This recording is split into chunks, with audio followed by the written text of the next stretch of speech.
Karibu mpenzi mtazamaji wa Zone Media, naitwa Victor Moshi. Na taarifa ambayo niko nayo hapa inahusiana na kauli ya waziri wa nishati wa Israel baada ya nchi ya Irani kuweza kushambulia kwenye kituo cha mafuta, shambulizi baya ambalo lilipelekea madhara makubwa sana na kusababisha huduma za mafuta kutopatikana tena. Sasa waziri wa nishati wa Israel alisema kuwa hawatarajii uhaba wa mafuta kwa sababu maandalizi yalifanyika mapema kuhakikisha kuna akiba ya kutosha kabla ya shambulio la Irani kwenye kiwanda cha mafuta cha Haifa siku ya hapo jana. Taarifa kutoka kwenye wizara ya nishati ya Israel hapo jana ilisema kwamba waziri ametayarisha mapema, Israel ina mafuta na akiba na hawatarajii uhaba, ilisema taarifa kutoka kwenye wizara hiyo ya nishati.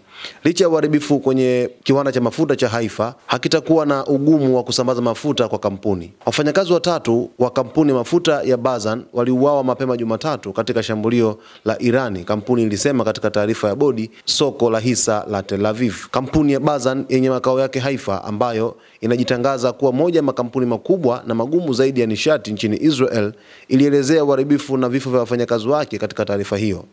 Ilisema kuwa kiwanda cha umeme kinachotumia sehemu ya mvuke na umeme kwa ajili ya vifaa vya kampuni kiliharibika sana na kwamba kiwanda cha mafuta cha matawi yote yamefungwa.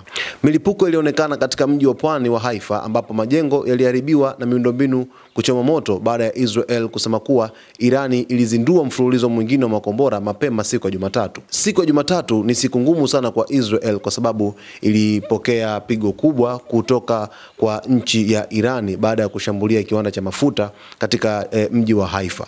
Na katika shambulizi hilo ambalo waliweza kufanya, moja kati ya kampuni kubwa sana iliweza kulengwa kwenye kiwanda hiko na ilisababisha hofu kubwa kwa watumiaji wa mafuta, lakini vile vile watu wengine walihoji kwamba huenda labda ikaingia kwenye ukata wa mafuta Israel, lakini wizara ya nishati ya nchini Israel iliweza kutoa taarifa na kusema kwamba watu wasiwe na wasiwasi, kwamba wizara ya nishati imetayarisha mapema hatua zote muhimu za kuweza kukabiliana na majanga kama hayo ya kuweza kushambuliwa kwenye vituo muhimu. Mtazamaji wa Zone Media, tufuatilie kila siku ili uweze kufahamu nini ambacho kinajiri Mashariki ya Kati. Naitwa Victor Moshi, asante kwa kuichagua Zone Media.